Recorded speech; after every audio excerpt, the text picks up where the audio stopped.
Assalamualaikum warahmatullahi wabarakatuh. Bismillah, alhamdulillah, assalatu wassalamu ala rasulillah Sayyidina wa maulana Muhammad ibn Abdillah lan nabiyya ba'dahu wa ala alihi wa man tabi'ah minat dunya ilal qiyamah. La haula wa la quwata illa billah amma ba'du. Lillahi ta'ala al-fatihah. A'udzu billahi minasyaitonir rajim. Bismillahirrahmanirrahim. Alhamdulillahi rabbil alamin. Ar-Rahmanir Rahim. Maliki yaumiddin. Iyyaka na'budu wa iyyaka nasta'in. Ihdinas siratal mustaqim. Siratal ladzina an'amta 'alaihim ghairil maghdubi 'alaihim waladdallin. Amin. Hadirin ma'asyiral muslimin hafizakumullah. Malam ini akan kami bacakan penjelasan lanjutan tentang ketergantungan pada Allah. Hakikatnya semua makhluk Allah itu sangat tergantung kepada Allah. Akan tetapi yang dinasehati itu khusus hanya manusia saja. Karena manusia itu makhluk Allah yang paling mulia. Dia dapat khitab dari Allah untuk beribadah kepada Allah dan untuk mengenal kepada Allah. Sementara makhluk-makhluk yang lain tidak. Maka walaupun sesungguhnya semua makhluk itu bergantung kepada Allah, tapi dalam Al-Hikam ini yang dinasehati khusus buat manusia. Syekh Ibnu Athaillah mengatakan, an'ama alaika awalan bil ijadi. Pada mulanya Allah telah memberikan nikmat kepada kalian dalam bentuk kalian diwujudkan dari tidak ada menjadi ada. Itu yang mengadakan adalah yang maha ada, yaitu Allah Subhanahu wa ta'ala. Sebelumnya kalian itu bukan apa-apa dan bukan siapa-siapa. Maka setelah diwujudkan oleh Allah dalam bentuk manusia, sehingga kalian bisa disebut sebagai makhluk yang paling mulia. Wasaniyan bitawalil imdadi. Dan yang kedua, Allah memberikan nikmat kepada kalian dengan bantuan pemeliharaan yang terus-menerus tiada putus. Jadi dari tidak ada diadakan oleh Allah. Setelah ada, supaya adanya ini lestari, terus ada, maka diberi bantuan, diberi anugerah oleh Allah dalam bentuk apapun yang dibutuhkan oleh makhluknya yang ada, itu dicukupi oleh Allah. Misalnya kita hidup perlu tempat, Allah sediani bumi. Kita perlu minum, Allah sediakan air. Kita perlu makan, Allah sediakan aneka macam makanan. Kita perlu oksigen, Allah sediain udara. Kita perlu sinar matahari, Allah sediakan sinar matahari, dan seterusnya. Itu semuanya namanya imdad. Nah, ketika imdad ini dicabut oleh Allah, maka akan mengancam wujudnya kita. Keberadaan kita itu akan terancam jika Allah tidak memberikan imdad kepada kita. Kita yang tadinya hidup itu begitu dicabut nyawanya langsung mati, selesai. Kita yang tadinya bernafas dengan leluasa, jika kemudian tiba-tiba jantung kita dihentikan oleh Allah, kita tidak bisa bernafas lagi, maka selesailah kita. Maka selama si makhluk itu dikehendaki oleh Allah tetap ada, maka Allah lah yang merawat keberadaannya. Sehingga semua yang ada pada kita itu merupakan nikmat dari Allah. Sebagaimana dikatakan, wa ma bikum min nikmatin faminallah. Dan apa saja yang ada pada kalian adalah semuanya nikmat dari Allah. Keberadaanmu itu berasal dari Allah. Saat ini kamu terus ada, itu yang jaga, yang memelihara juga Allah, dengan cara dipenuhi kebutuhannya. Kemudian nikmat imdad atau bantuan itu ada yang bersifat maknawi, ada yang bersifat indrawi. Nah, sebagian dari nikmat maknawi, imdad maknawi adalah nikmat Islam dan ihsan. Kita tidak hanya diciptakan sebagai manusia, tapi kita juga dijadikan oleh Allah sebagai manusia yang Islam. Dan Islam ini anugerah yang diberikan oleh Allah kepada kita tanpa ada sedikit pun usaha kita. Tiba-tiba kita ada sudah dijadikan orang Islam. Bukan karena kita minta Islam, tapi kita lahir sudah dalam keadaan Islam. Lahir dari keluarga Islam, hidup di masyarakat yang beragama Islam. Nah, iman bagaimana? Iman sudah Allah anugerahkan kepada kita saat kita masih berupa roh. Ya. Saat kita masih berupa roh, belum ada jasadnya, itu kita sudah dikasih iman. Setelah kita punya jasad, dilahirkan di dunia, ada di dunia, Allah karuniai lagi, yaitu nikmat Islam. Dan juga nikmat ihsan, yaitu beribadah kepada Allah seakan-akan melihat Allah. Bila tidak mampu melihat Allah, maka dia selalu yakin bahwa dia selalu dilihat oleh Allah. Itu makna ihsan. Dan terpeliharanya kita. Jadi selama kita ada di dunia ini selalu dijaga oleh Allah. Pada setiap waktu, pada setiap detik. Tidak ada sedetik pun kita tidak dirawat oleh Allah, tidak dijaga oleh Allah. Kita selalu dipelihara, dijaga, diurus oleh Allah. Bahkan untuk kebutuhan rohani kita itu oleh Allah juga terus ditambah ilmunya, ditambah keyakinannya, sehingga imannya semakin mantap, imannya semakin kuat, semakin kokoh. Jadi di samping diberikan santapan jasmani, juga Allah karuniai santapan rohani. Maka kembali kita merenungkan pada diri kita sendiri bahwa kita ini sesungguhnya makhluk yang selalu bergantung kepada Allah. Tidak pernah sesaat pun kita tidak pernah bergantung kepada Allah. Hakikatnya demikian. Walaupun kenyataannya sering orang lupa kalau dirinya itu butuh Allah. Kapan orang itu lupa kalau dia itu hamba dan merasa seakan-akan tidak butuh Allah? Ketika berkumpul pada dirinya 3 hal. Pertama, sehat. Kedua, kaya. Ketiga, kuasa. Ya. Sehat, kaya, kuasa.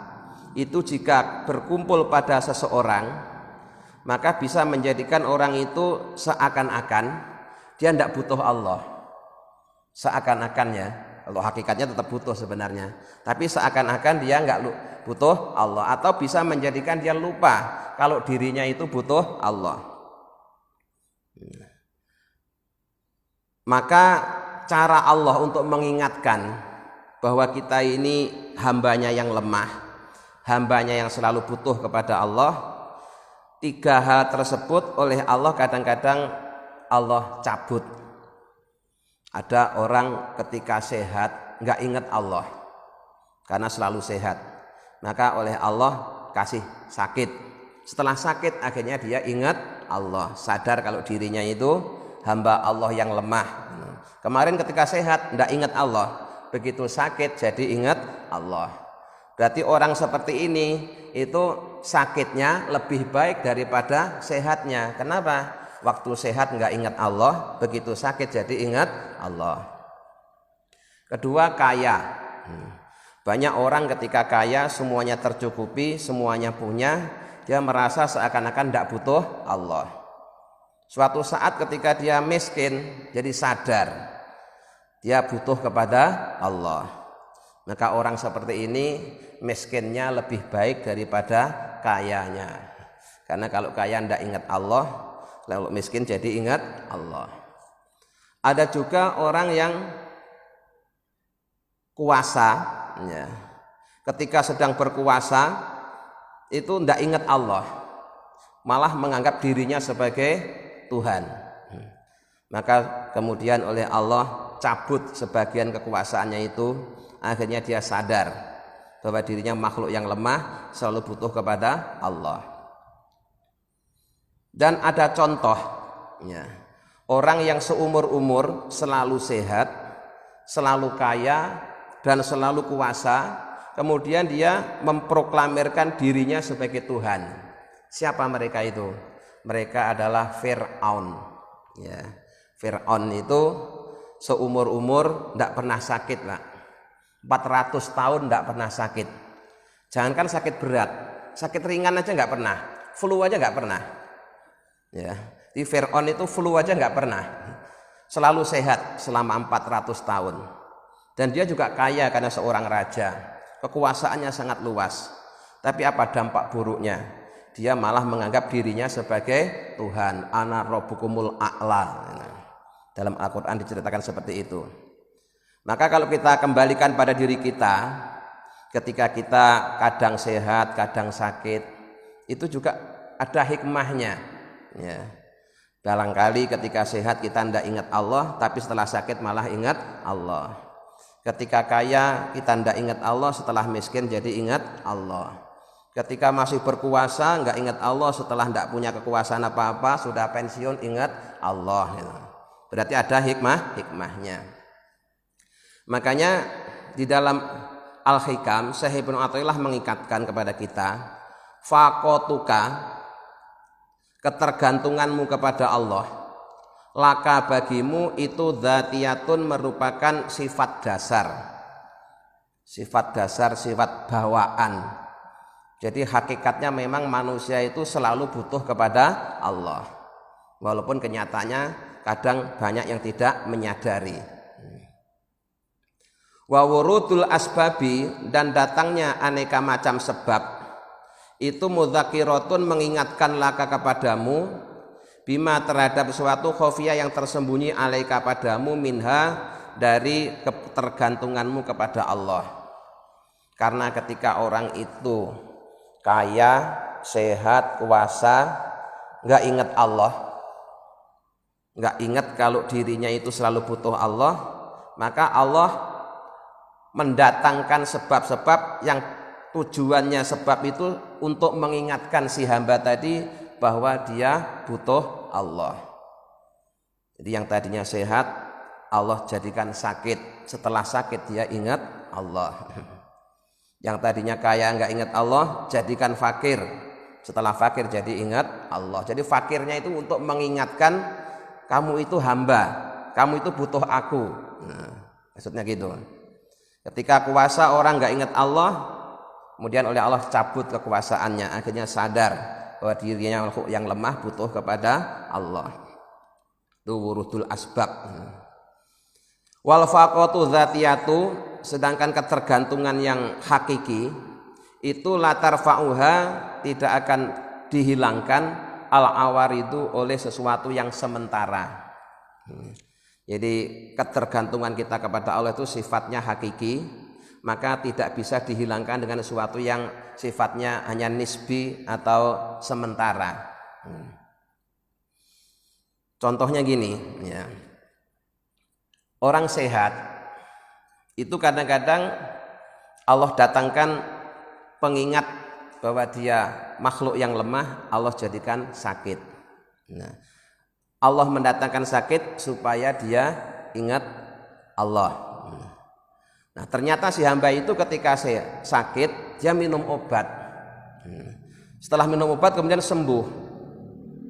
Tapi apakah sembuhnya ini permanen? Tidak. Ya, sembuh itu tidak permanen. Ya mungkin jangka waktu yang cukup lama iya, tapi tidak permanen. Suatu saat orang itu pasti sakit lagi. Atau kalau toh dia sembuh dari satu sakit, dia mungkin akan sakit dengan penyakit yang berbeda. Tidak mungkin orang itu tidak pernah sakit sama sekali. Tidak mungkin orang itu dengan minum sekali obat semua penyakitnya sembuh, itu tidak mungkin. Ya mungkin penyakit yang diobati itu sembuh, tapi nanti suatu saat bisa kambuh lagi atau dia bisa sakit dengan jenis penyakit yang berbeda. Kenapa? Karena memang obat itu sesuatu yang sifatnya sementara, bukan yang permanen. Sementara kebutuhan kita kepada Allah itu sifatnya permanen. Nah, al-faqatul dzatiyatu hiyal asliyatu al-haqiqiyatu. Yang disebut dengan faqah dzatiyah, kebutuhan dasar, itu adalah hakikat dirimu sebagai manusia yang selalu butuh kepada Allah. Wal asbabul muharrakatu laha hiyal awaridu jalaliyatu. Sedangkan sebab-sebab yang mengingatkan akan kelemahanmu di hadapan Allah itu merupakan penampakan dari sifat jalalnya Allah, sifat agungnya Allah. Jadi yang tadinya kamu sehat nggak ingat Allah, Allah jadikan sakit supaya ingat Allah. Jadi sakit untuk mengingatkan agar si hamba itu sadar kembali ke Allah, maka sakit tadi merupakan penampakan dari sifat jalalnya Allah. Wa hiya kullu ma yaqharu nafsa wa majuha an khududiha wa tasrifatiha al-adiyati.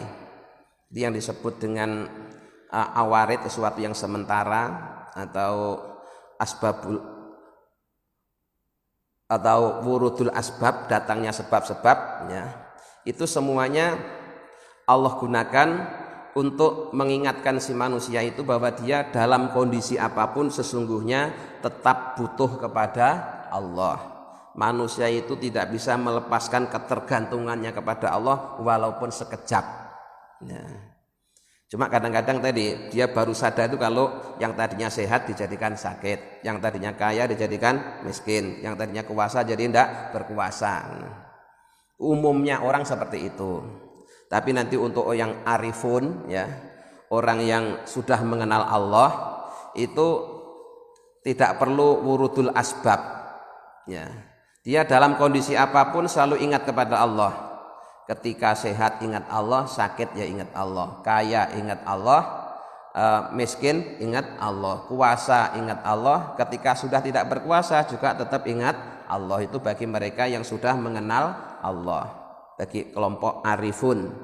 Tapi kalau untuk orang awam-awam seperti kita ini, itu sering ketika sehat, ketika kaya, ketika kuasa, kemudian merasa tidak butuh kepada Allah. Padahal hakikatnya tetap butuh, cuma dia tidak merasa butuh Allah. Maka kemudian yang menjadikan dia tidak merasa butuh Allah ini oleh Allah dicabut. Yang tadinya sehat jadikan sakit, yang kaya jadi miskin, yang kuasa jadi tidak berkuasa. Akhirnya sadar bahwa dirinya itu lemah, dirinya itu butuh Allah. Di Allah itu maha baik, ya, supaya hambanya itu mau ingat, ya, segala sesuatu yang menjadikan dia tidak ingat itu oleh Allah dicabut. Kemudian wa inna makanat faqatuna dzatiyatan la tufariquna sa'atan wahidatan li anna nas'atuna muraqabatun min hisin wa maknan. Sesungguhnya alasan bahwa manusia itu selalu butuh kepada Allah, tidak bisa tidak butuh Allah walaupun sesaat. Alasannya apa? Karena hidupnya manusia, tumbuhnya manusia itu tergantung dari atau tersusun dari dua hal, yaitu sesuatu yang bersifat indrawi dan sesuatu yang bersifat maknawi. Nah, baik yang indrawi maupun yang maknawi itu semuanya asalnya dari Allah. Diri manusia itu terdiri dari jasmani dan rohani. Jasmaninya ya dari Allah, rohaninya juga dari Allah. Maka manusia itu tidak bisa, tidak butuh kepada Allah. Hakikatnya tetap tergantung, tetap butuh kepada Allah. Walaupun kenyataannya kadang ditutupi oleh nafsunya sehingga dia merasa seakan-akan tidak butuh Allah. Wala yakumul hisu ila bil makna. Yang bersifat indrawi ini tidak akan bisa tegak kalau tidak ada yang bersifat maknawi. Jasmani kita ini tidak akan eksis kalau tidak ada rohnya. Kita masih bisa eksis, bisa kemana-mana itu karena masih ada rohnya. Kalau suatu saat rohnya itu dicabut, fisik kita itu menjadi tidak berdaya sama sekali. Wa makna huwa asrarur rububiyyati alqaimatu bil asya'i.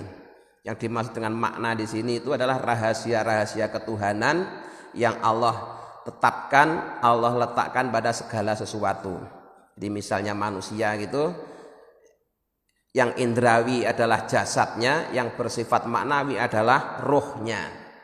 Nah, roh itu akan eksis, bisa berfungsi kalau masih ada, ya. Jasad itu masih akan eksis kalau masih ada rohnya.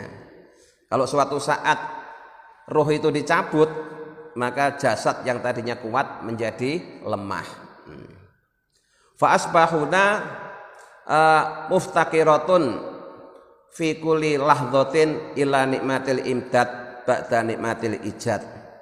Maka jasmani kita sebagai manusia itu setiap detik selalu butuh pada bantuan Allah, ya.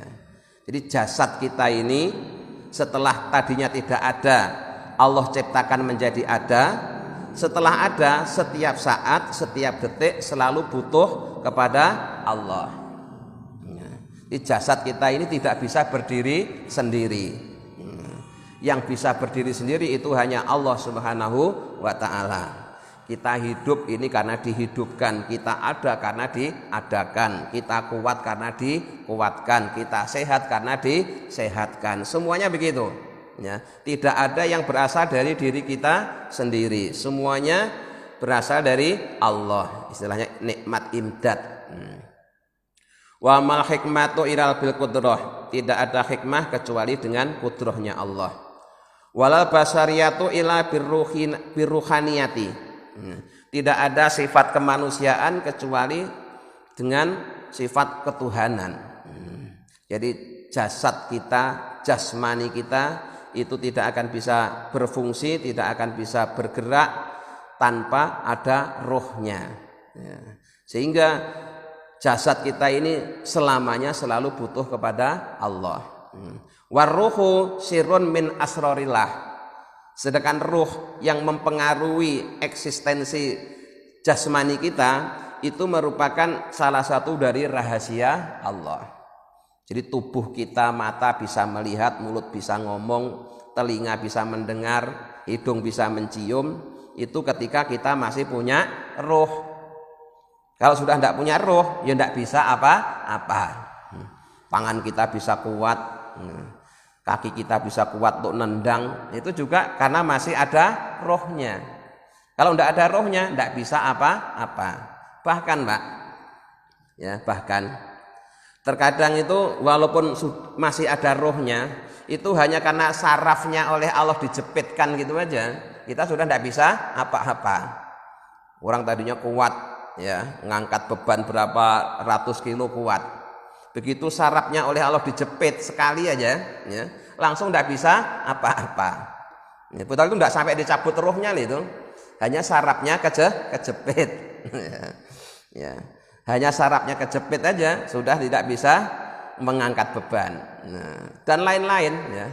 Mata kita kalau pas lagi normal bisa ngelihat kemana-mana. Ya. Begitu kena debu yang lembut saja sudah langsung nggak bisa melihat dan seterusnya. Itu kemasukan debu, saraf kejepit itu istilahnya wurudul asbab. Ya, datangnya sebab-sebab yang mengingatkan kepada manusia agar dia sadar kalau dirinya itu lemah dan selalu butuh kepada Allah, supaya kita tidak jadi Fir'aun. Sayangnya Allah kepada kita gitu, supaya kita tidak jadi Fir'aun, tidak ngaku sebagai Tuhan, maka oleh Allah kita dikasih wurudul asbab, ya. Yang tadinya sehat kadang-kadang kena hujan aja sudah flu, ya. Kena angin malam udah langsung perutnya kembung dan seterusnya. Itu semuanya mengingatkan, ini loh, kamu itu manusia, kamu itu makhluk yang lemah, kamu itu selalu butuh aku. Itu nama wurudul asbab. Jadi sekali lagi, ya, Jasad kita tidak akan eksis tanpa ruh, dan ruh itu merupakan salah satu rahasia dari rahasia Allah. Sebagaimana Allah katakan dalam Al-Qur'an, "Qulir ruhu min amri rabbi." Yas'alunaka 'anir ruh, qulir ruhu min amri rabbi. Muhammad, orang-orang akan bertanya kepadamu tentang ruh. Jawablah bahwa ruh itu sebagian dari urusan Tuhanku. Jadi kalian tidak tahu hakikat ruh kecuali hanya sedikit. Wa ma utitum minal ilmi illa qalila. Jadi yang dikasih pengetahuan tentang ruh itu cuma sedikit, pengetahuannya juga cuma sedikit. Fal badanu qaimun birruh. Maka badan kita itu bisa berdiri tegak kalau ada rohnya. Kalau sudah tidak ada rohnya, lemas, tidak berdaya sama sekali. Warruhum amrun min amrillah, sedangkan roh itu adalah sebagian dari urusannya Allah. Wa kullu syai'in qaimun bi amrillah, maka segala sesuatu itu bisa berdiri tegak karena masih diurus oleh Allah. Kalau sudah tidak diurus oleh Allah, itu tidak bisa berbuat apa-apa. Faftiqarul basariyati liruhaniyati hasilun ala dawam. Maka selamanya sifat kemanusiaan itu selalu butuh pada rohnya Allah, pada roh urusan Allah tadi itu. Jadi kita ini selamanya akan selalu butuh kepada campur tangan Allah. Kita tidak pernah mandiri. Ada ya karena diadakan, saat ini masih tetap ada juga karena dijaga keberadaannya oleh Allah. Nah, kalau kita sudah menyadari akan kelemahan kita yang seperti itu dan kita selalu butuh kepada Allah, apa yang diharapkan? Supaya kita ini banyak bersyukur ya. Banyak bersyukur kepada Allah, enggak gampang mengeluh. Bahwa ternyata Allah itu sangat sayang kepada kita, tidak pernah sedetik pun Allah tidak memberi nikmat kepada kita. Cuma rata-rata kita baru sadar kalau nikmat itu sudah hilang. Tadinya sehat nggak ingat Allah, begitu sakit baru ingat Allah. Ya. Ketika giginya tidak bermasalah, dia nggak ingat Allah. Begitu giginya sakit, wah ternyata enak ya kalau lagi nggak sakit gigi. Ketika kepalanya normal, tidak ingat Allah, begitu pusing, jadi sadar, wah betapa enaknya kalau kepala itu tidak pusing, dan seterusnya. Ya. Jadi ternyata semua penderitaan-penderitaan yang sering kita rasakan itu cara Allah mengingatkan diri kita supaya selalu sadar bahwa kita ini selalu butuh Allah. Jadi terus banyak syukurnya, banyak syukurnya. Karena kalau sehat terus, kaya terus, sukses terus, bisa-bisa kita jadi Fir'aun. Nah, qala ta'ala fi nikmatil ijad. Allah berfirman yang menjelaskan tentang nikmat ijad, dari tidak ada diadakan. Ya ayyuhan nas, wahai manusia, antumul fuqara'u ilallah. Kalian semua itu butuh kepada Allah. Ya. Wallahu wal ghaniyul hamid. Sedangkan Allah itu zat yang maha kaya dan maha terpuji. Jadi manusia itu siapapun orangnya, apapun jabatannya, seberapapun kekayaannya, dia tetap butuh kepada Allah. Kenapa? Loh, dia hidup yang menghidupkan Allah. Dia tinggal di muka buminya Allah. Setiap saat dia menghirup udara yang disediakan oleh Allah. Jadi kita ini tidak butuh Allah itu tidak pernah. Ya. Walaupun sering merasa tidak butuh, tapi sesungguhnya tetap butuh. Nah, sementara Allah itu zat yang maha kaya. Maknanya kaya itu apa? Kaya itu tidak butuh, Pak. Maknanya kaya itu tidak butuh. Jadi kebalikan dari fuqara. Fuqara itu maknanya butuh, ghani itu maknanya tidak butuh. Nah, termasuk Allah itu juga sebenarnya tidak butuh dengan ibadah kita. Ya. Jadi termasuk juga Allah itu sebenarnya tidak butuh dengan ibadah kita. Artinya apa? Seandainya kita tidak ibadah, bahkan tidak hanya kita, semua manusia, tidak ada satu orang pun yang beribadah kepada Allah, Allah tetap sebagai Tuhan. Ya, jangan dikira kalau tidak ada yang menyembah terus Allah turun, ya, tidak jadi Tuhan. Tetap Allah sebagai Tuhan. Nah, jadi kita disuruh ibadah itu nanti keuntungan ibadah itu akan kembali pada diri kita sendiri. Maka Mari kita tingkatkan. Kalau kemarin-kemarin kita nganggap ibadah itu kewajiban, sekarang kita tingkatkan ibadah itu adalah kebutuhan. Ya.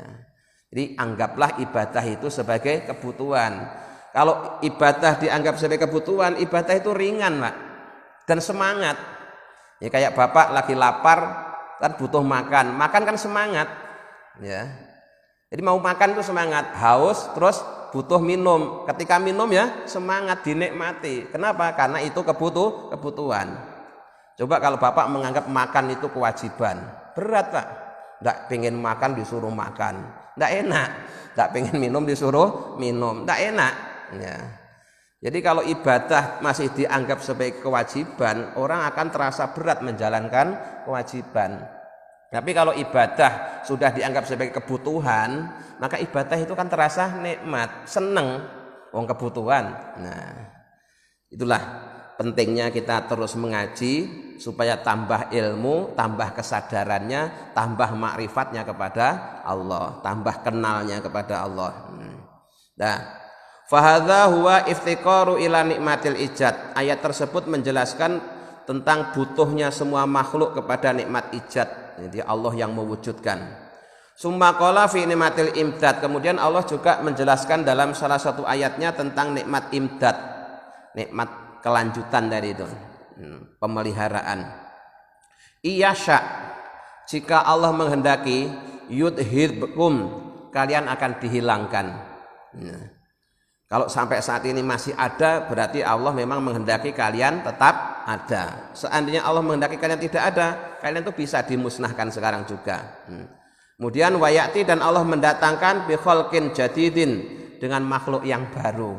Jadi seandainya Allah berkehendak, manusia-manusia yang sudah ada di dunia ini dihilangkan semua, kemudian diganti makhluk baru, itu bisa. Allah bisa. Nah, kenyataannya kok tidak, artinya kita tetap ada, berarti memang kita masih diberi nikmat ijad oleh Allah, masih dijaga keberadaan kita oleh Allah. Jadi kalau kita sudah tidak dikehendaki keberadaannya oleh Allah, ya oleh Allah akan dikembalikan menjadi tidak ada. Maka adanya kita itu karena diadakan oleh Allah. Yang wajibul wujud, yang wajib ada selama-lamanya itu hanya Allah.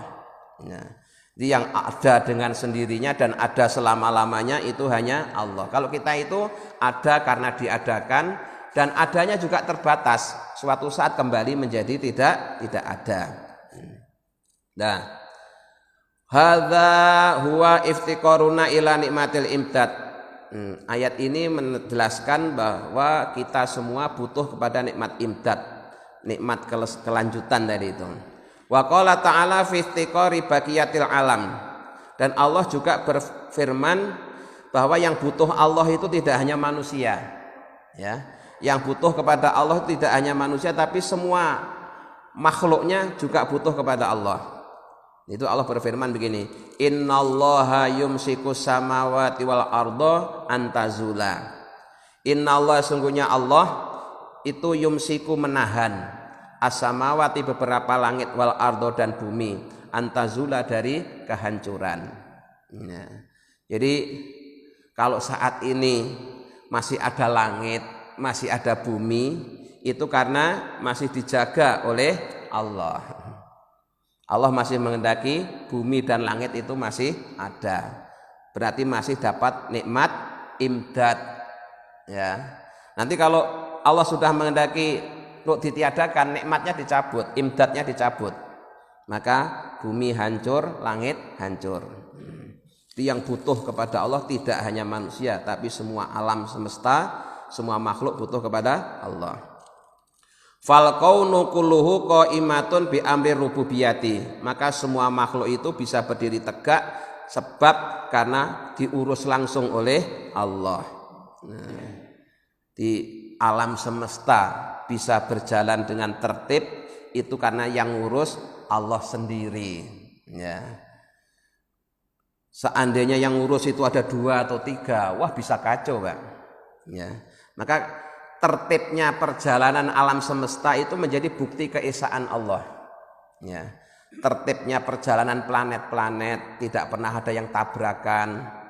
Kemudian kapan siang, kapan malam masih bisa tertib, itu menunjukkan bahwa yang ngatur itu cuma satu.